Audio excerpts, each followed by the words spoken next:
Hey all, so very different war team today. I think this might be the first time I've used Hood in season. Because I know I've ranked him a while ago, but I think I may have only used the rank 3 in Battlegrounds. Yeah, this might actually be the first time.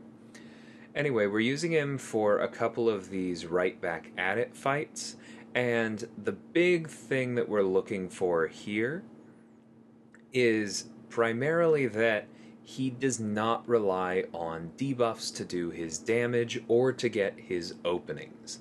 Invisibility is going to allow him to get those openings, land those combos, refresh his hexes without needing to parry. So after he's knocked down Hulkling, the fact that we can't parry stun isn't a problem. We don't have to bait out a bunch of heavies and potentially send him unblockable. Additionally, because his Fate Seal is passive, we don't have to worry about losing that. And then we detonate for a big chunk of damage there at the end. Now, this next fight will not be quite as clean, I'm going to be completely honest. And that's because this is a conduit defender, and Mordo does not have a direct way of turning that off. Now, his Hex Fate Seal does include some ability accuracy reduction, so we have a chance of turning off all of his conduit healing, but we do not have a way of getting around his evade right there. I played very poorly there at the start, and what we're looking for here is essentially trying to detonate those hexes safely while he does not have conduit debuffs up. Obviously, it didn't go great there. I wasn't confident that if I went in for a heavy that he wouldn't resist it or punish me or anything like that. So I let them expire. Now he has a conduit buff up again, or debuff up again. So what we're hoping to do here is detonate with a heavy after that's gone down. We do at least stagger that right there.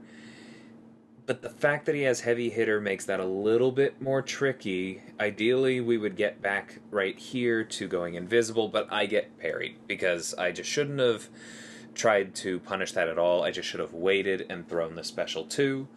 We do have an absolute ton of those hex bullets up, so that's very good. If we can wait out this debuff and land a heavy, we do promise to get really good damage.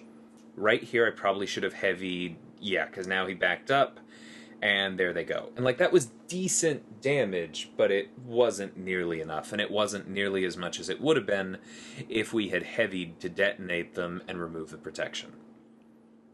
So that part's kind of annoying, but at least we can step back into the special 2 here. Running out of bullets is a bit of a concern in this fight, because Hood's actual damage is physical for the most part, besides the actual detonations, right? And so he doesn't trigger conduit that way, and the ability accuracy reduction is coming in play, or into play, in removing or in preventing some of these debuffs, but we are not on pace to win. We are a little bit below 2 minutes in, so we should be a little bit more than 40% done for a perfect 5-minute fight. And we were above 60%. Thankfully, we did detonate that set properly, and that bought us a ton of room. Because now we're all the way down below 40%. So that was necessary. I think landing that heavy right there is probably what saves the fight here. So then obviously we did get parried, but a couple misses helped us out. It's weird that we got parried, because he's supposed to be... Or no, sorry, never mind. It's not weird. My Hood is not duped. So it would have been very nice if my Hood were duped, because he would have been stunning me. Excuse me, it's been a few days since I've done this. And so I'm having some less than fully formed thoughts as I'm watching this back. So we could have thrown a heavy there, but he probably would have heavied us. And there they go, we lose the hexes without a heavy detonation again. Lining everything up in this fight is just tricky.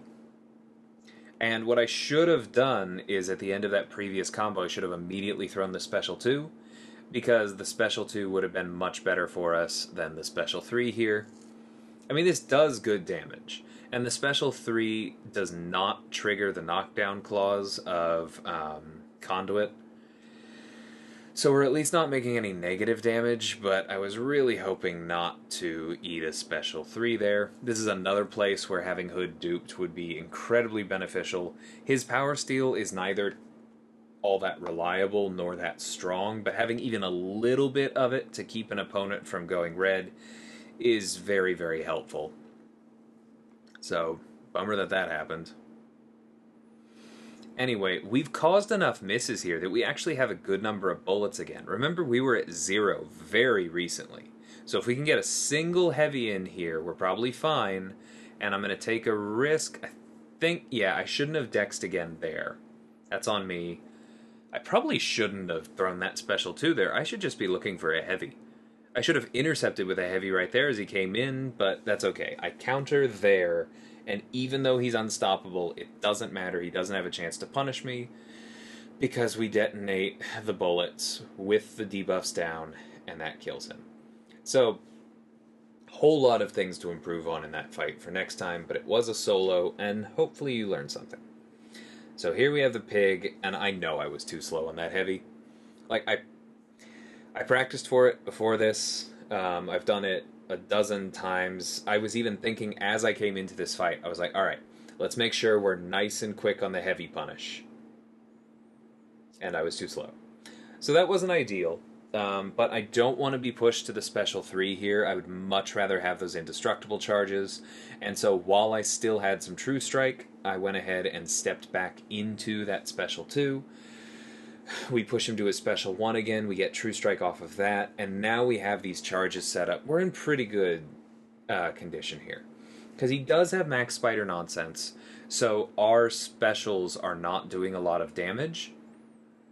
We do get clipped by his absurd basics with... Their reach is just insane. And now we fully lose True Strike there. But that's actually okay, because if you're going to lose True Strike in any spot against Spider-Ham, you should do it while you are below 1 bar so that his nonsense doesn't climb and he doesn't get his evade chance. So, I don't really count that as a mistake. We get some more power here, we get the taunt back up for some willpower healing. We're staying on top of our knockdowns, now we can keep his nonsense low. That fight started out pretty ugly, but Killmonger is one of his best counters, and I think the way we brought that back under control proved it pretty nicely. So, a weird thing here, I actually went and asked for a White Magneto pre-fight, and I have no idea why. Because I think literally within the last week I had another video talking about how I don't use the White Magneto pre-fight here, because the passive stun, as far as I know, or as far as I remember, does not benefit from the Petrify Mastery, and so I'm actually giving him more specials than I would have if I had just not had that pre-fight, if I had not requested somebody give it to me, because I'm only reducing his combat power rate by 25% with my own suppression, instead of 55% with the suppression plus the Petrify Mastery. So I've made this fight harder than it needs to be on myself. Luckily, we're having pretty solid luck actually sticking those parries, got in a good re-parry there, and we can just block these special ones. Mysterio does have a certain amount of block penetration, but I run Max Iniquity, we're reducing his attack enough, Reed is tanky enough, he has that physical resistance, we're doing okay.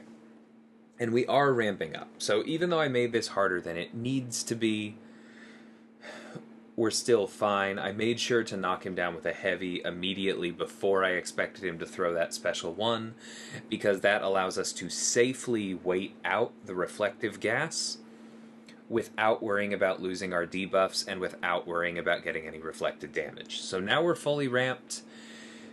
Notice that he's still gaining a significant amount of power while stunned. If we were running Petrify, he'd be gaining almost nothing.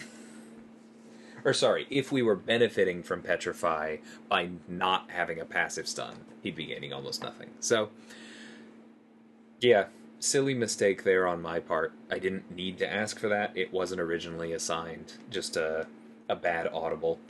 But moving on to Penny Parker, here is, I think, probably what I was confusing that other fight with. Here is where I need the House of X pre-fight. If you're new to the channel and haven't heard me talk about this before, Reed is a very, very good counter for Penny Parker because he can reduce her overall special count, block things well, has high evade chance, etc., as long as he has access to those passive stuns. Because the way Penny gets around a lot of things, especially heavies, is by purifying active stuns and then auto-blocking. She will try to purify passive stuns and auto-block, as you see in here, but if she is still stunned from, not being able to purify a passive, then she won't be able to successfully auto-block, she will burn her Spider Sense charges, and basically the whole thing just gets that much easier.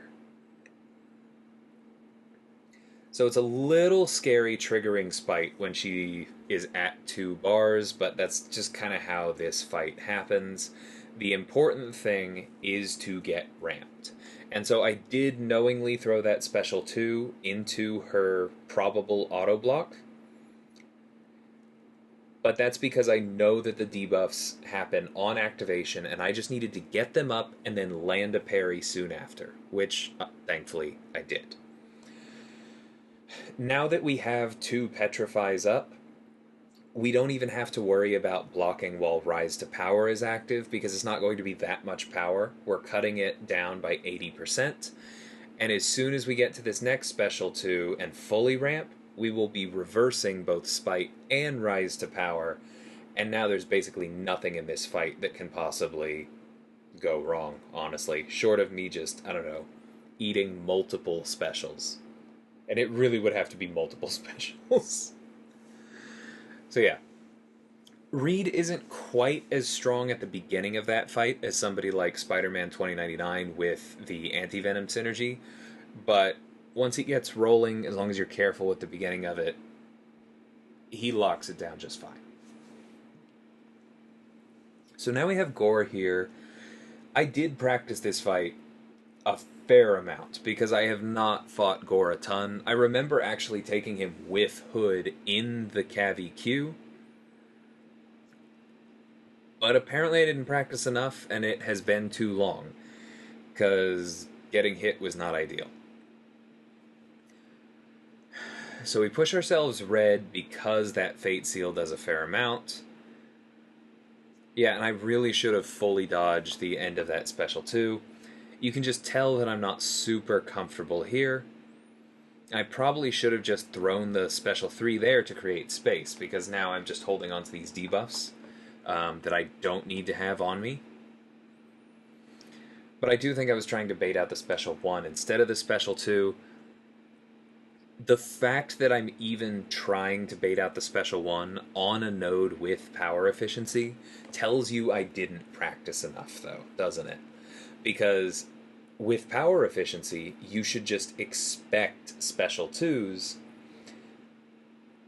And if I was not scared of special 2s and really had that dex down, then that right there wouldn't have happened, where I get flat out hit by 1 and die. So, that was dumb. Go ahead and use this revive here, go back in, and hope that we do better from 40%. Return policy is difficult here. Hood is a good counter. I don't know that he's the best counter, having access to more reliable power steal, either from having him duped or just from using somebody else like Symbiote Supreme would probably be pretty helpful. He should be better than I played him last time, for sure. And I definitely should have started with the Mr. Fantastic pre-fights, because they're going to make me better able to handle return policy. They're going to mean that even with power efficiency, he has fewer specials. I don't know what I was or was not thinking to not use those. There we go, we handle that special 2 better. And he dexes that special 2 that I dash back into, which again tells you I did not duel him quite enough. Because if I had dueled him what I considered to be enough, then I would have known that you have to actually intercept with your specials against him because his medium gives him enough time to do that and dex the special too. So, good on the AI, I guess. And then here's another part where I didn't practice enough. I get caught by his dash back, which should never happen in a war fight, but his mediums are weird and I didn't prep enough. Thankfully, because I got pushed red, Hood did the job on that special 3. So clearly I boosted enough to avoid a second death. Not my proudest. But I do think I learned some things, and man, I really want a Hood dupe. So onto this Mangog fight. I think I've taken this literally... Nope, not every war. There was one war where an alliance put Mordo here for some reason. But I think every other war this season, including the one after this one that I haven't recorded the video for, I have used Reed against this Mangog because Spider-Man 2099 is always banned. And he was the most popular answer here. Quicksilver is not very popular, so people place him here, hoping he gets kills. He certainly can, now that Reed doesn't have Defiance, but I do consider this a pretty safe fight. You just block the hits that you're not comfortable dexing so that you don't trigger as much Mystic Dispersion. You try to bait out his special 1. You stay on top of your staggers so that he doesn't go unstoppable and unblockable. And you hope he doesn't get to his special 2, but I'm going to be completely honest, it doesn't matter if he does. Not with Reed, not at rank 4. I think a rank 3 can probably only tank a single special 2 on this node. I unfortunately know for a fact a rank 4 can tank 2.